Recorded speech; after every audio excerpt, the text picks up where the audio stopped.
era seperti sekarang ini, saudara-saudara, di era globalisasi, menggunakan pemain diaspora, menggunakan pemain keturunan, menggunakan pemain abroad Indonesia, itu sesuatu yang wajar, yang normal, dan itu memang harus dilakukan. Bukan hanya di level senior, saudara-saudara, tapi juga di level remaja seperti U17 itu wajib, saudara-saudara. Halo saudara-saudara, jumpa lagi dengan komentator gadungan di sini. Dengan komentator yang gadungan. Seperti biasa, saudara-saudara, kalau kita sudah bertemu, pasti akan ada yang kita bicarakan. Baik yang bermanfaat maupun yang tidak bermanfaat. Baik yang serius maupun yang hanya sekedar bercanda. Baik yang basa-basi maupun yang hanya numpang lewat. Baik yang apa aja lah itu, saudara-saudara. Apa aja. Bebas, saudara-saudara. Bebas. Yang penting sopan. Dan hari ini, saudara-saudara, hari ini kita akan bicara tentang perkembangan. Nah, tentang sejauh mana pemusatan latihan seleksi tim nasional Indonesia U17 yang akan berangkat ke Piala Dunia U17 tahun 2023. Jadi sekarang ini Bima Sakti selaku pelatih timnas U17 ini sedang mengumpulkan 34 pemain. 34 pemain remaja berusia 17 tahun ke bawah, kelahiran 2006, 2007, 2008 dalam sebuah pemusatan latihan seleksi nasional. Yang menarik adalah saudara-saudara, ternyata Bima Sakti tidak alergi dengan pemain keturunan, tidak alergi dengan pemain abroad, tidak alergi dengan pemain diaspora. Dia tidak fanatik terhadap produk lokal, saudara-saudara. Tidak fanatik. Dia memanggil ada beberapa pemain abroad, pemain keturunan, pemain diaspora. Ya, baik yang pemain keturunan maupun pemain-pemain Indonesia yang ada di luar negeri. Nah, ini seperti apa, saudara-saudara? Ini akan kita bahas di edisi kali ini, saudara-saudara. Begini, saudara-saudara, begini. Setelah ditunggu-tunggu, setelah menjalani sebuah segala macam kontroversial, segala macam cerita, segala macam hal lah.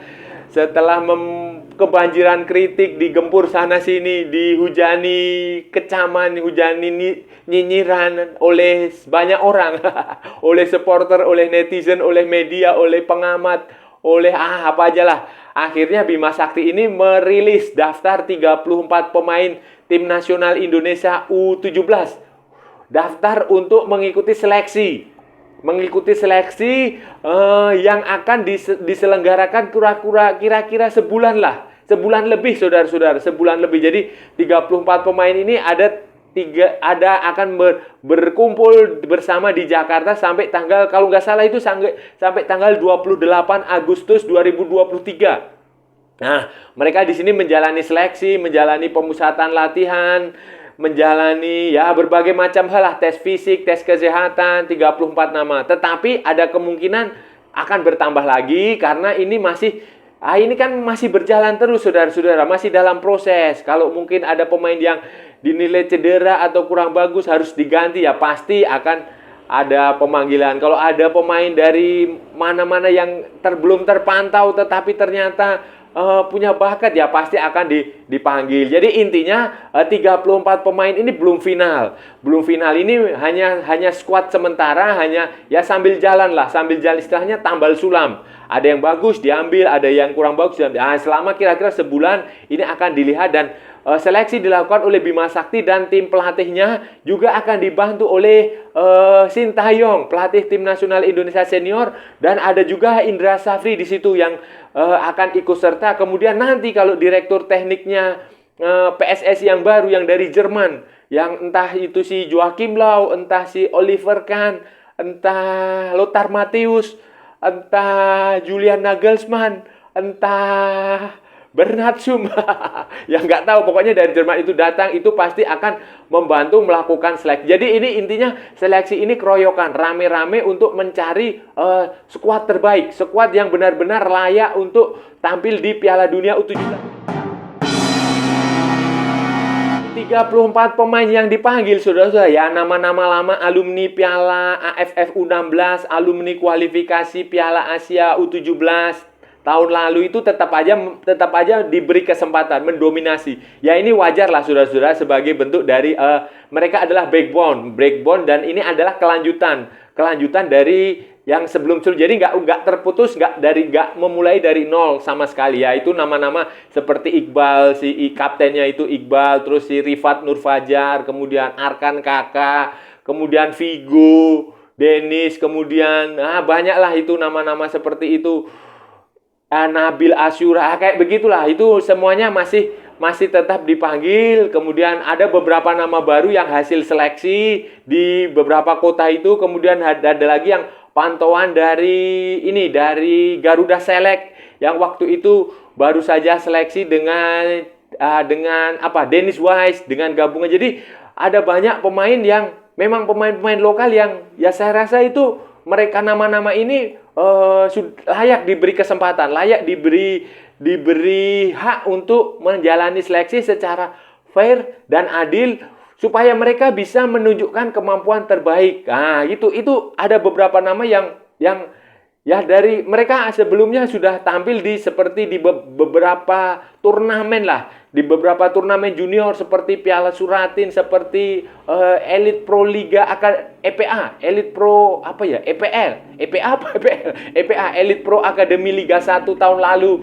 Nah, itu mereka semua sudah dikumpulkan nama-nama itu, dan ya menurut Bima Sakti sih ini pemain-pemain yang punya potensi untuk menjadi pemain Indonesia di timnas U17.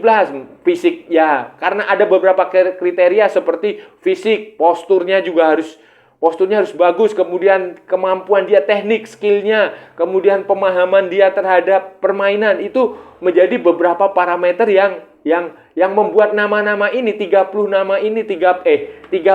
nama pemain muda, pemain remaja ini terpilih untuk mengikuti seleksi seleksi tim nasional U17 sampai tanggal 28 Agustus 2023, Saudara-saudara, yang menarik adalah dari 34 nama pemain ini ada kurang lebih 6 pemain pemain abort. Pemain abort ini dalam pengertian begini, ada pemain yang keturunan bapaknya orang asing, ibunya orang Indonesia, atau ibunya orang asing, bapaknya orang Indonesia yang berdomisili di luar negeri. Kemudian ada lagi pemain-pemain Indonesia, pemain-pemain lokal Indonesia yang asli Indonesia, ya, yang lahir besar tinggal di Indonesia dulunya, kemudian berkarir di tim junior di luar negeri. Itu maksudnya seperti itu, pemain abort. Jadi mereka ini diberi kesempatan, dipanggil pulang, diberi kesempatan untuk menjalani seleksi, untuk menjalani untuk menunjukkan kemampuan di depan tim pelatih. Itu kalau nggak salah ada 6, ada orang-orang seperti Welberkov Jardim De Halim yang mantan anaknya pemain Brasil di Liga Indonesia. Kemudian ada lagi si Madrid Agusta. Kemudian ada lagi Mahesa Ekayanto. Kemudian ada lagi Stefan Kabil Horito. Kemudian ada lagi Aaron Suitela. Kemudian lagi ada Aaron Ang. Ada lagi siapa lagi ya? Itu untuk yang gelombang pertama itu untuk sementara itu. Walaupun itu jumlahnya sangat sedikit, saudara-saudara, karena menurut pengakuan dari PSSI, Bima Sakti itu ada mengantongi sekitar 30 nama pemain. 30 nama pemain diaspora, pemain abort, pemain Indonesia yang ada di luar negeri. Dan jadi ini baru sebagian kecil saja, Bima Sakti belum memanggil semuanya karena dia sedang mendata. Dia sedang mendata dan sedang mengkonfirmasi apakah benar pemain tersebut punya paspor Indonesia. Apakah benar pemain tersebut mau kalau kira-kira diminta datang ke Indonesia, mau kalau bermain untuk Indonesia, mau untuk meninggalkan luar negeri itu, rumahnya untuk sementara waktu, bergabung. Karena begini, karena pemain-pemain seperti ini nih kita nggak bisa asal manggil gitu aja. Kita harus koordinasi dengan orang tuanya, dengan keluarganya. Dia ditanya, apakah benar? Oh ya benar. Kalau ternyata benar tapi nggak mau kan sama aja. Pertama, kemudian kita juga harus menghubungi klubnya. Klubnya di sana keberatan tidak? Ada aturan-aturan yang harus dipatuhi tidak? Ada apa misalnya kadang kan mereka klubnya itu juga minta kompensasi, apa perlu membayar kompensasi, negosiasi ya. Ini tidak semudah memanggil pemain-pemain yang dari dalam negeri, saudara-saudara. Tidak semudah misalnya pemain dari PPLP atau pemain-pemain dari SSB atau pemain-pemain dari klub Liga Indonesia, klub juniornya. Itu tidak semudah itu karena di luar negeri itu harus ada aturan-aturan yang standar internasional, standar FIFA. Aturan FIFA yang memang harus benar-benar ditepati, yang harus diikuti karena nggak semudah itu. Apalagi kan penerbangan dari luar negeri, taruhlah si Welber dari Brasil ke Indonesia, dari Sao Paulo ke Jakarta ini kan berjam-jam. Nah, nanti belum tentu kalau di sini nggak cuma hanya piknik kan. Ya sayang juga. Jadi itu harus memang ya kita harus bisa maklumi, kita bisa wajar, kita bisa istilahnya bisa memahami lah kalau Bima Sakti untuk sementara baru bisa memanggil 6 pemain ini, saudara. Baru 6 ini, saudara-saudara, ya kita harus lihat dulu kualitasnya. Kualitasnya di pemusatan latihan, di seleksi, di timnas, di TC, di apalah itu pelatihan itu yang sampai tanggal 28 Agustus 2023. Itu harus dilihat dulu, saudara. Secara fair kan selama ini kita juga hanya tahunya dari pemberitaan, dari netizen, dari media sosial, dari rekaman-rekaman yang ada di YouTube, di Instagram, di TikTok, di apalah mana-mana, di Facebook. Ah itu di Friendster.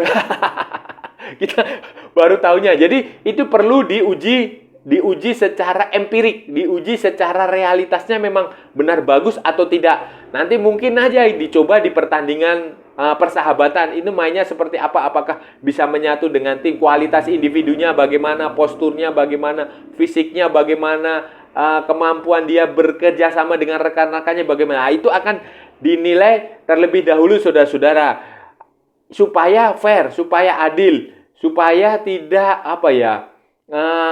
tidak menimbulkan fitnah. Karena kalau kita lihat ya memang sejauh ini kualitasnya bagus, setidaknya menurut orang-orang. Nah, nanti karena Bima Sakti sudah memberi, bukan hanya Bima Sakti ya, saya rasa Sintayong, Indra Safri juga sudah mengeluarkan semacam guidance, semacam aturan, semacam pedoman bahwa pemain pemain keturunan itu harus punya kemampuan yang mungkin 2 level, 3 level di atas pemain lokal. Dia harus istimewa, istilahnya begitu. Istimewa, karena kalau dia levelnya sama saja, setara dengan pemain-pemain lokal yang dari Indonesia, ya buat apa gitu loh. Buat apa? Karena pemain keturunan seperti itu kan mereka, apalagi yang bermain di klub yang kita bisa bilang klub elit lah, seperti Sao Paulo, walaupun di level junior itu kan otomatis tidak semua orang pesepak bola itu punya kesempatan main di situ. Berarti kan itu pemain yang benar-benar spesial, pemain istimewa. Nah, itu salah satu kriteria yang memang, dan itu normal, sudah normal. Sintayong pun ketika melakukan seleksi pemain naturalisasi, pemain keturunan itu juga melakukan hal yang sama. Pemain yang kita kalau sudah ingat waktu itu ada Jim Croce itu. Kemudian ada Zico Sore, itu juga kan sempat diseleksi untuk timnas U20, tapi ternyata tidak, menurut Sintayong tidak kualifikasi. Kualitasnya sama aja dengan pemain-pemain lokal yang lain, bahkan cenderung di bawah. Jadi yang dia rekomendasikan hanya 3. Nah, kemungkinan Bima Sakti juga melakukan hal yang sama. Pemain yang dipanggil, pemain abroad, pemain diaspora, pemain keturunan yang dipanggil akan diberi seleksi. Kalau ternyata kualitasnya tidak sebagus yang digembar-gemborkan, ya buat apa, saudara-saudara? Buat apa gitu loh. Jadi itu normal aja, kita tunggu aja nanti kualitas pemain-pemain ini, apakah ini bagus atau tidak, ya itu terserah pelatih.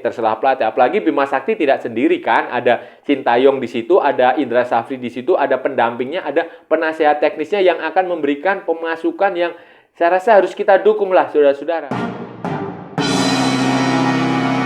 Pentingnya menggunakan semua sumber daya yang ada untuk pihak timnas U23, timnas U17 ini adalah gini saudara, karena level kompetisi ini, level Piala Dunia U17 ini bukan kaleng-kaleng, bukan abal-abal, ini bukan level Piala AFF lagi, ini bukan level Piala Suratin, ini bukan level Elite Pro Academy, bukan, ini bukan level turnamen regional, ini bukan level abal-abal lah, pokoknya bukan level sembarangan, ini Piala Dunia. Walaupun di level remaja ya, level U17 yang tidak, ya tentu saja kualitasnya berbeda jauh dengan Piala Dunia U20 atau Piala Dunia level senior, Piala Dunia 2022, Piala Dunia 2018 atau nanti Piala Dunia 2026, tentu saja berbeda. Tentu saja berbeda karena ini junior, remaja ya, remaja. Junior itu U20. Kalau remaja itu U16, U17, itu remaja. Itu development, pengembangan. Jadi belum tentu nanti pemain yang bagus di level remaja ini bisa tembus sampai ke Piala Dunia di senior. Itu belum tentu karena sudah ada banyak kasus seperti itu. Tetapi setidaknya walaupun ini remaja, ini adalah ajang terbaik FIFA di level ini, di level junior. Jadi perlakuannya pun juga harus spesial, saudara-saudara, harus istimewa, tidak boleh sembarangan, tidak boleh asal pilih pemain, tidak boleh mengandalkan sentimen yang didasarkan pada subjektivitas, sentimen yang didasarkan pada hal-hal yang non teknis. Jadi semuanya harus didasarkan pada parameter. Kan sekarang ini sepak bola itu ada parameternya. Kalau dulu orang hanya melihat tekniknya jelek, hanya subjektif, ini nggak bagus, coret. Tapi sekarang ini ada ilmunya, ada parameternya, ada alat ukur, ada GPS yang bisa digunakan untuk mengukur fisik pemain, ada alatnya, ada komputer, ada drone yang bisa untuk membaca pergerakan pemain, ada macam-macam lah, ada teknologi canggih yang bisa digunakan, ada sensor tubuh, ada itu adalah parameter yang harus digunakan dan sekarang itu sudah dilakukan di Indonesia. Sintayong sudah menggunakannya, Indra Safri di SEA Games juga sudah menggunakannya dan saya rasa Bima Sakti juga pasti akan menggunakan ini untuk parameter, untuk mengukur pemain-pemain. Jadi nanti siapapun yang terpilih, saya yakin ini akan objektif, saudara-saudara, objektif, asalkan semua diberi kesempatan yang sama, semua diberi hak yang sama untuk menunjukkan kemampuan dia. Aja saudara-saudara, jujur aja nih ya, Bima Sakti dan timnya, timnas U17 ini memang harus berkejaran dengan waktu. Berkejaran dengan waktu karena waktunya itu November tanggal 10 itu sudah kick off. Tetapi kan kita harus sudah siap di akhir Oktober, saudara-saudara. Di akhir Oktober itu sudah harus siap, tim itu sudah ready, sudah terbentuk dan sudah dalam fase kompetisi. Dan ini waktunya pendek dan harus diingat, saudara-saudara, rival-rival Indonesia di Piala Dunia U17 itu tampil di kualifikasi di regional mereka. Kalau di Asia, di Piala AFC, Piala Asia U17. Kalau di Eropa ada Euro U17. Kalau di Amerika Selatan ada Copa Sudamericana U17. Di Amerika Tengah juga sama. Di Afrika ada Piala Afrika U17. Di Oseania begitu. Jadi pemain-pemain yang tampil di sini 23 tim lain, kontestan lain itu secara tim itu sudah siap. Mereka sudah terbentuk sudah sangat lama, kurang lebih ya setahun lah. Bahkan mungkin saja ada yang 2 tahun. Itu sudah pasti sudah jadi. Mereka tim sudah jadi, tinggal dimatangkan saja dengan beberapa uji coba. Kemudian mungkin saja tambal sulam, ada beberapa pemain yang cedera, ada beberapa pemain yang kurang fit, yang kurang bagus, diganti dengan pemain baru yang tampil menonjol di kompetisi masing-masing, di liga masing-masing negara. Jadi secara tim ini mereka sudah terbentuk. Siapapun lawannya, apakah itu dari Kaledonia Baru, apakah itu dari Afrika, apakah itu dari Jerman, dari Inggris, apakah itu Korea Selatan, Jepang, ataukah itu dari Brasil, Argentina, Kanada, Meksiko, Amerika Serikat. Itu secara umum, secara common sense, secara logika itu mereka sudah jadi. Sebaliknya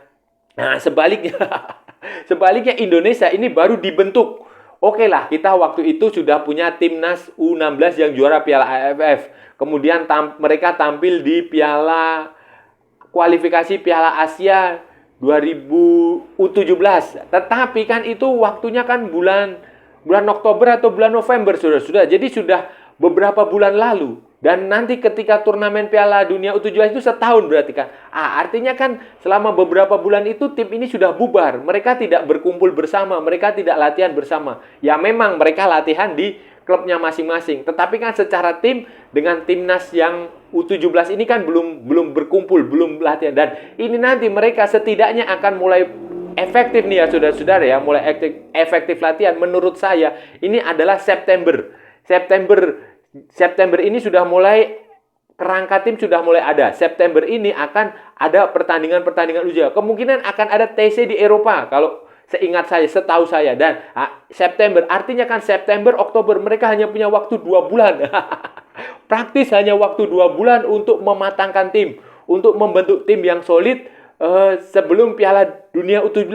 Jadi ya memang ini tantangannya besar sekali.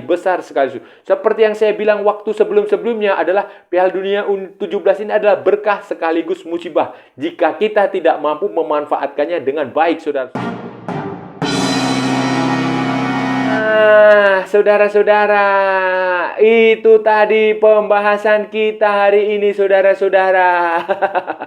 Kita sudah bicara panjang lebar, kita sudah bicara banyak hal, kita sudah membahas ngalor ngidul lah istilahnya. Kita sudah berbusa-busa ngomongnya, kita sudah membahas pemain-pemain diaspora, pemain keturunan, pemain abroad Indonesia yang akan digunakan di timnas Indonesia U17 yang akan tampil di Piala Dunia U17 tahun 2023. Walaupun masih minimalis, masih terbatas, saudara-saudara, baru sebagian kecil saja yang dipanggil, tetapi langkah Bima Sakti ini layak kita apresiasi. Patut kita acungi jempol. Karena ini membuktikan bahwa timnas U17 ini, tim pelatihnya Bima Sakti ini, timnya Bima Sakti ini tidak anti kritik, tidak alergi, tidak fanatik terhadap sesuatu yang berbau asing. Tidak alergi terhadap sesuatu yang berbau tidak lokal.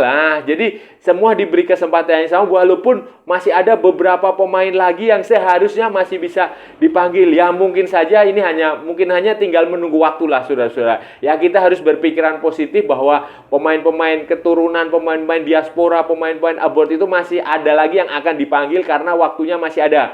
Kita harus pikir positif dan kita harus tetap dukung tim nasional ini apapun itu. Karena mereka membawa nama Indonesia, membawa bendera merah putih, membawa logo Garuda. Dan saya rasa sudah cukup ya saudara-saudara ya pembahasan kita hari ini. Kalau ada salah-salah ya mohon maaf saudara-saudara, namanya juga gadungan. Tetapi kalau benar berarti sebuah kebenaran. Kalau saudara-saudara merasa channel ini bermanfaat, berguna, menghibur, menginspiratif, menyenangkan, informatif, silahkan like, share, and subscribe. Tapi kalau tidak, abaikan saja. Skip, jangan ditonton. Tetapi jangan pula di-report, saudara-saudara. Kasihan saya. Ikuti pula akun media sosial Komentator Gadungan. Ada di Instagram, ada di Facebook, ada di TikTok. Oke, saudara-saudara, sampai bertemu lagi di edisi-edisi berikutnya dengan tema-tema yang jauh tidak bermanfaat. Oke, saudara, sampai bertemu lagi. Salam olahraga dan merdeka.